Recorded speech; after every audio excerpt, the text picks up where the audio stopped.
ये आपका स्वागत है। मैं विवेक बिंद्रा, मोटिवेशनल स्पीकर और बिजनेस कोच। आपने ठीक देखा थंबनेल, थोड़ी मुस्कुराहट आ गई आपके चेहरे पे। आज की वीडियो में मैं 3 स्ट्रैटेजीज बताऊंगा अपने आप को इवैल्यूएट करने की, प्रोडक्ट को इवैल्यूएट करना, कॉम्पिटेंस को इवैल्यूएट करना, परफॉर्मेंस को इवैल्यूएट करना। मैं tips, secret, strategies, frameworks, execution पे काम करता हूं।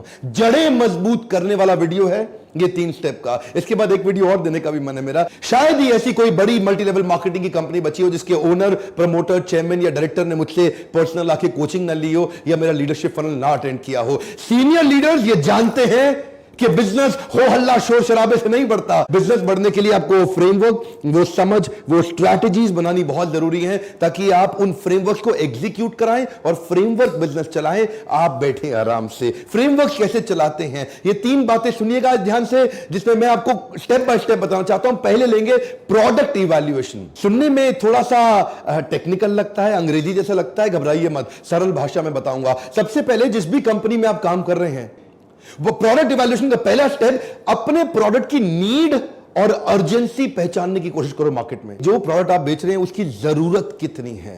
कई बार हम लोग कैसा माल लेके आते हैं, वो लेके आते हैं जिसमें मार्जिन ज्यादा है, वो नहीं लेके आते जिसकी नीड ज्यादा है। इसका सेकंड पॉइंट समझिए, identify the uniqueness of the envision product.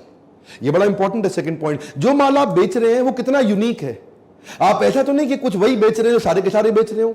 आप वही तेल, साबुन, शैंपू बेच रहे हो सबके सब बेच रहे हैं।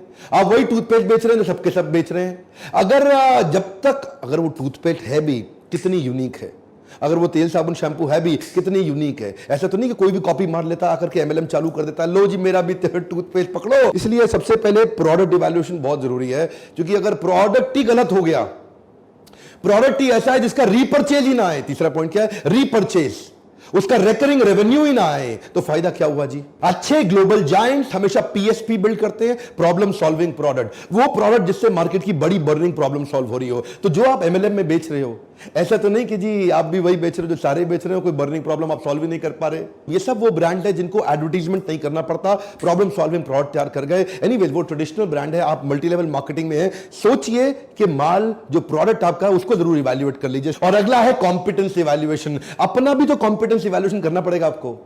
चलो आपने कंपनी को तो आकलन कर लिया, अपना आकलन किया आपने कंपनी का इवैल्यूएशन कर लिया, अपना इवैल्यूएशन किया कि आप भी उस एमएलएम कंपनी के लायक हैं भी कि नहीं है। इसमें भी 3 हिस्से हैं, पर्सनल इफेक्टिवनेस, इंटरपर्सनल इफेक्टिवनेस और ऑर्गेनाइजेशनल इफेक्टिवनेस। क्या होती है 3 चीजें ये। पर्सनल इफेक्टिवनेस मतलब आप खुद अंदर से कितने ताकतवर हैं। क्या आप में वो नेगेटिव कस्टमर को सहने की क्षमता है कि नहीं, आप में वो फेलियर को सहने की क्षमता है कि नहीं है। 100 लोगों से आप मिले, क्या आप में 95 नेगेटिव फेलियर्स को टॉलरेट करने की ताकत है।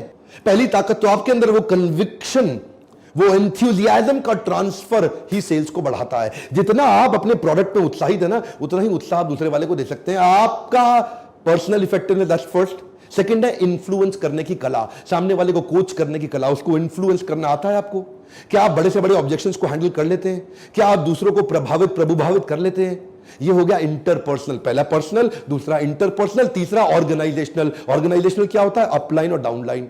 इनके साथ आपके कैसे संबंध, क्या आप अपलाइन को कंटिन्यूअसली रिस्पेक्ट कर पा रहे हैं या अपलाइन को अपने कंपटीशन की तरह देख रहे हैं। अगर अपलाइन से संबंध अच्छा नहीं, आपका गेम तो वैसे भी ओवर हो जाएगा।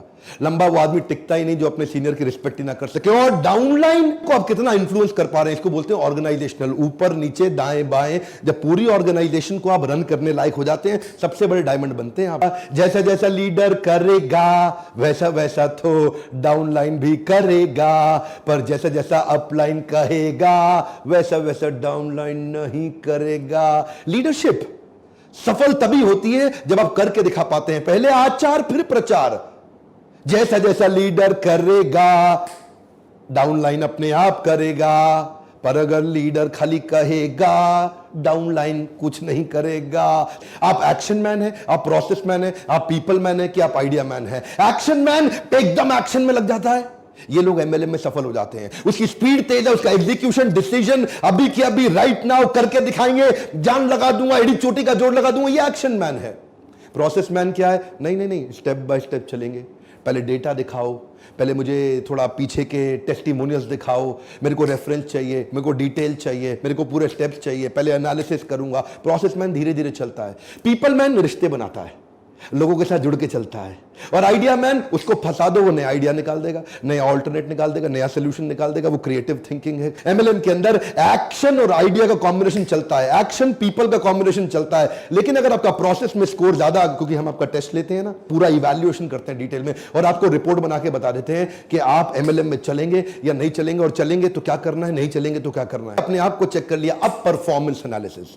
भैया आप घुस तो गए कंपनी में, एमएलएम में ज्वाइन तो कर गए, अब 5 स्टेप में देखिए कि आपकी परफॉर्मेंस ठीक आ रही है कि नहीं आ रही है।